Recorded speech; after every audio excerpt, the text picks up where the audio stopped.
Reuters is reporting that just a few moments ago, the Israeli foreign minister confirmed that they will, in fact, block Minnesota Congresswoman Ilhan Omar and Michigan Congresswoman Rashida Tlaib from entering the country.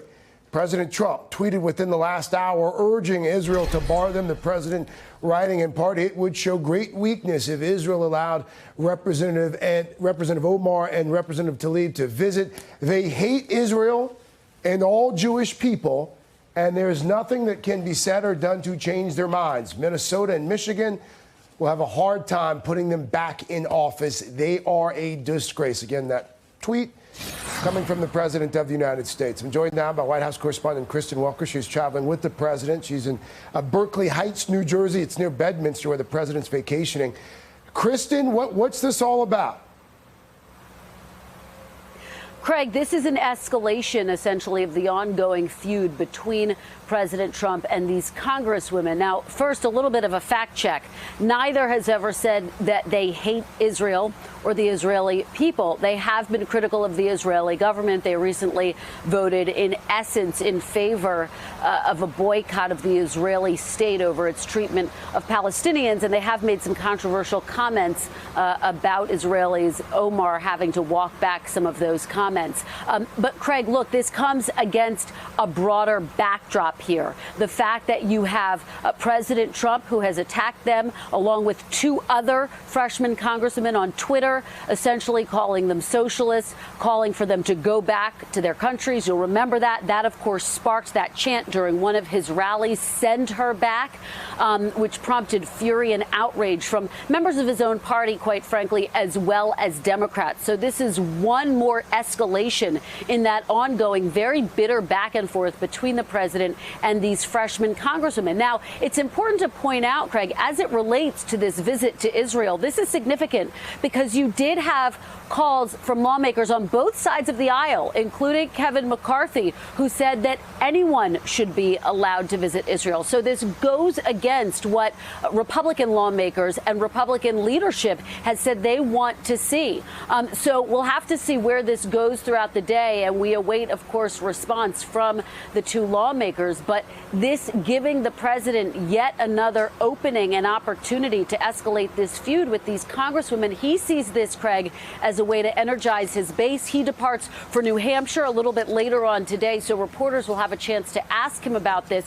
And, of course, the question looming over all of this, will he, in fact, point to this at his rally tonight, and will that stir up the crowds there? Craig? All right, Kristen Welker, who is vacationing with the president. Kristen's not on vacation. The president's on vacation. Kristen, thank you. Joining me now to talk about what all of this means politically. Former Florida Congressman David Jolly is with me, former Republican, also an MSNBC contributor, an MSNBC political analyst and senior director of progressive programming for SiriusXM. Zolina Maxwell is here. And so is PBS NewsHour White House correspondent Yamiche Alcindor, who is also an MSNBC contributor. I would imagine, ladies here in the studio, we'll start with you. The precedent that this sets, the president of the United States being able to reach out to an ally to stop entry of a political adversary. It's completely unprecedented, and it's unfortunate because I think, if the goal was to reveal that, the two congresswomen are wrong about the treatment of the Palestinians, you'd want to let them in and see for themselves. And I think, the part of the tweet that actually I'm still processing is they are a disgrace.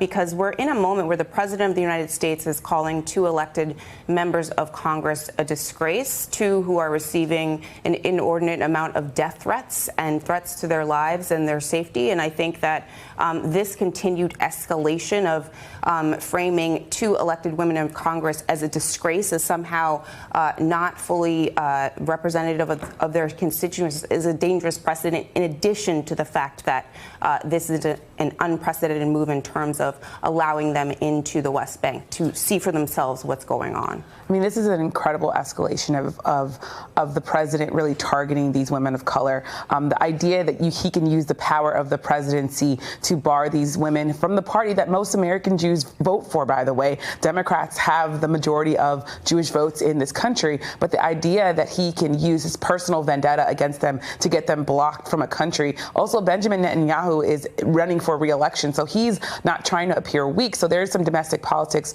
playing out in Israel. But the idea that the president will, of course, mention this in his rally, but he'll also be able to say, I'm right about the fact that they hate Jews. Just look at the fact that Israel won't even let them in. This gives him fire for his fodder and allows him to be able to make the case to at least his base that he's right when he says that these women hate Jews, even though there's no evidence of that, even though these women have never said that.